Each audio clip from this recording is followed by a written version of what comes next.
Hey, how do you play with fire to supersize your business? How do you grow your business? By playing with fire. Now, of course, the expression to play with fire or play with fire is a very popular, very old expression. It's been around for hundreds of years, at least since the late 1500s. And the metaphor is pretty clear, right? If you be irresponsible, take unnecessary risks, and court danger, it's just like playing with fire. You might get burned, you might get hurt, you might actually get killed, right? So how do we, in our businesses and in our lives, have adventure, have excitement, serve the people that we're here to serve, take risks, but take risks in a way that ensures we get the results we want without getting burned? Well, there's several ways that we can do that.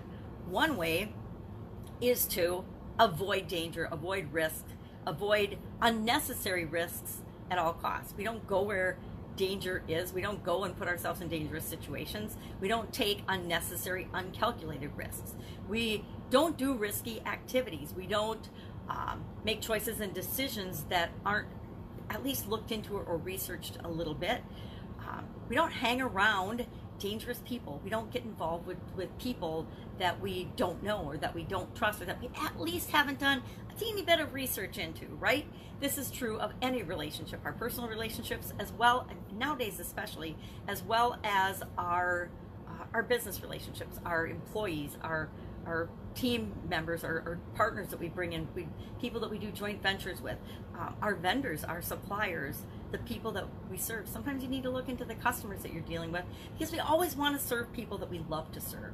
You know, you don't have to, but we've all had, if you've been in business for any amount of time, you've had that customer or customers that are a nightmare, and you've had to learn to let them go. Or you might still be in this situation where you're struggling with not serving the people that you're really here to serve, and it's not very fun. It becomes not very fun to be in your business if you find yourself serving the wrong people or the wrong audience or the wrong type crowd. I had and I've told this story before, I had a client for one of my businesses that I'd had for a very long time, and they had some changes in their organization which took them from being our favorite, best client, best customer, to by far our worst, our most challenging, took the most time and energy for our staff and for me to manage. Everything was always a problem. It was miserable and terrible, and what had been a profitable relationship for decades went down the toilet in about a year after them being purchased by another organization, and the relationship continued to deteriorate. And after a year of absolute misery and spending about 80% of my staff's time and energy and effort dealing with whatever their drama was, I finally had to say, enough, I can't do this anymore. Was that risky? Yes, it was really, really risky. And was I playing with fire? I felt like I was playing with fire at the time, letting that client go, because they represented like 80% of that business's gross revenue. And it ended up being a non-issue, because we replaced that business in like 3 months. We more than replaced that business, and everybody in the organization was so much happier and less stressed. But at the time of having to make that decision, make that choice, it felt like playing with fire, because it could have gone. And that's what we have to do when we're using this for our organizations. Ask ourselves, what is the worst that could happen, and can I live with that? The worst that could happen would have been that we couldn't replace that business, and we would have had to downsize or go out of business. Would that have been the end of the world? No. Would have I felt bad and terrible about it? Absolutely, positively, but I wouldn't die. I could still live with that. So oftentimes I'll ask myself, if I'm looking at a situation or a decision or a choice, I'll just say, what are the consequences? What's the worst that can happen? And if I can live with that, then I'll move forward with it. What are some other ways that we can use playing with fire to grow and to build our business? Well, we want to make sure that we are planning and preparing and thinking about and researching what could happen. What are the benefits, and what are the positive and negatives of everything that we're doing in our business? And we want to, we can have insurance. Insurance won't help us before, but it will help us after to mitigate any losses we could have if the worst were to happen. Crazy not to have a contingency plan. You're not crazy, but you should have a contingency plan, right? You should have insurance. You should have insurance for your health. You should have insurance for your business. You should have insurance for your life. You should have insurance for long-term medical care, whatever types of insurance you need to create the sense of security for yourself that you don't feel like you're playing with fire. Another big area that we want to think about playing with fire is the people that we serve often think that or feel like they're playing with fire getting in business with us. So how can we do things to make sure that they feel more comfortable, that they feel more secure, that they want to do business with us, that they know and can trust that we can solve the problem that they have for them, the problem that they come to us for in the first place? Well, one of the things we can do is share success stories and results and case studies and testimonials of other successful people, probably just like them, that we have helped with the problem that they want help with as well. So sharing other people's success stories, not just telling them, but showing them proof of success, and that they too can solve their problem, or we can solve their problem for them. Better yet, right? Have a done for you service as part of your offer, something that you offer that can actually guarantee people will get the solution to the problem that they have, and that will help them get the results that they want, maybe in that area or other areas of their business or life.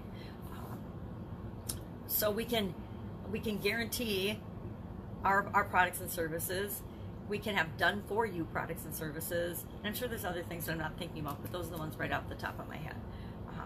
So how do you